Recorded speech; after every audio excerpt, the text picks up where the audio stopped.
Did you know that people in India used cowrie shells to buy goods in the 1800s? A form of currency that dates back to the 7th century BC. Today we use various forms of currency like precious metals, paper, coins, UPI, digital wallets, and even cryptocurrency. But now there's talk of adding the e-Rupee, or India's very own central bank digital currency, or CBDC, to all of this. The pilot for CBDC has already started in India, with the wholesale version being tested first, to be followed by the retail version in a month's time.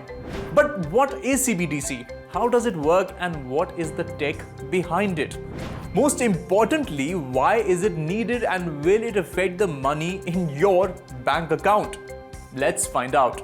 CBDC is just a digital form of the Indian rupee working on distributed ledger technology. It's pegged to the value of a country's fiat currency, and in this case, the Indian rupee, which can only be issued by a central bank. Therefore, CBDC is legal tender and can be used as a store of value or a medium of exchange. So the RBI can set the value of one CBDC token to, let's say, 1 rupees. Though the value of the token right now has not been decided yet.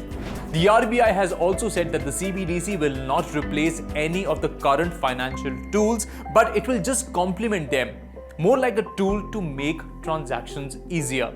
The question here is, where do we fit CBDCs in between all of this?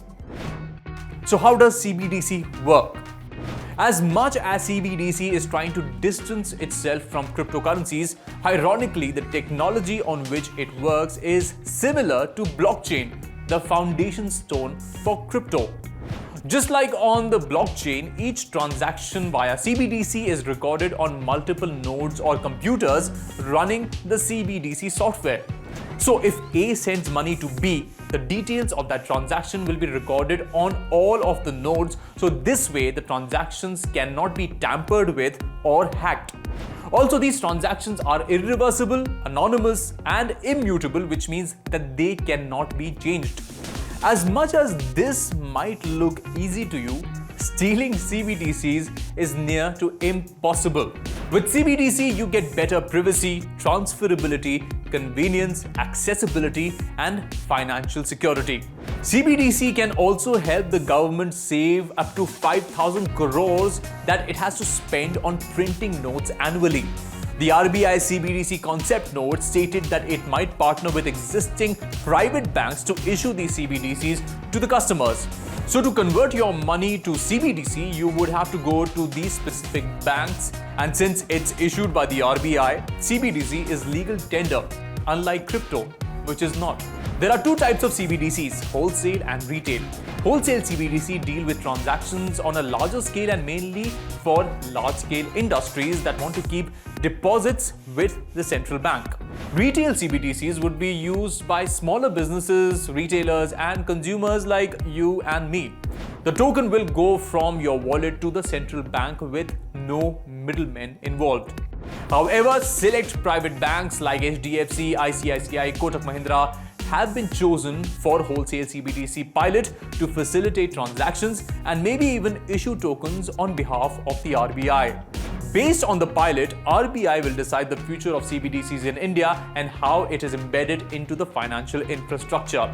Basically, this is to decrease the dependency on physical cash and its management. Will this radically change our current financial infrastructure? No, not really. CBDC versus crypto. Okay, so CBDC is not crypto. Though it shares some similarities with stable coins pegged to the US dollar, CBDC on the contrary is legal in India. But does the introduction of CBDC affect cryptocurrencies in any way? I do not think personally CBDCs are going to impact the crypto industry as such in a large scale. The CBDCs are primarily issued by the central banks, or in our case it would be RBI. Secondly, it will be traceable. It will remove the liability from the commercial banks when somebody says that okay, the bank got bankrupt. So your money is secure because it will be issued and controlled by the government itself. This is not like a crypto where we have a different asset class like Bitcoin and Ethereum where you can build applications and all. So this is not going to impact the crypto industry as such. The RBI is not a big fan of crypto. It doesn't want people to be swayed by something that can cause economic instability, which is why the option of a CBDC makes this a level playing field. Or does it? From cryptos, we can build different applications, we can build metaverse, we can build NFTs.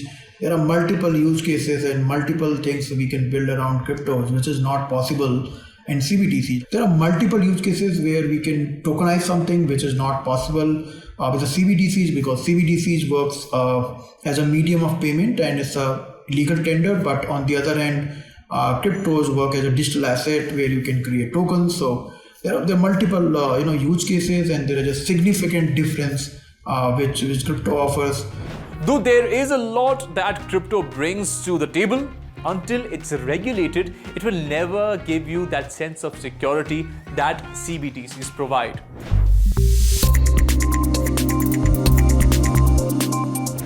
Will CBDCs affect the current payment system? Not really. CBDCs will just be added to the existing tools like digital banking, UPI, your third-party services like Paytm and Google Pay. Is there any incentive for holding CBDCs? Unlike Bitcoin or other cryptocurrencies, CBDC is a non-incentive bearing token, which means you will not get any incentive for converting your cash to CBDC or holding CBDC in your wallets. Also, it hasn't been stated whether banks and financial institutions would get any incentive for issuing or managing CBDC. So, why would anyone want CBDCs? Problems that CBDCs addresses. No third parties mean no loss of transactions due to bank failures. Cross-border payments will become cheaper and easier. There won't be a need to spend crores on managing physical money nor maintaining physical financial infrastructure like banks, and you'll get the experience of dealing in digital currency without any of the risks that come with cryptocurrency. Have any countries tried CBDCs before?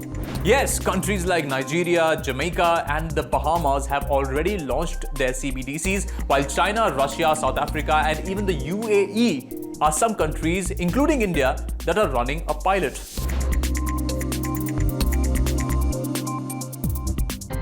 Day 1 of the CBDC pilot in India recorded transactions worth 275 crores, and even the crypto community has welcomed the move.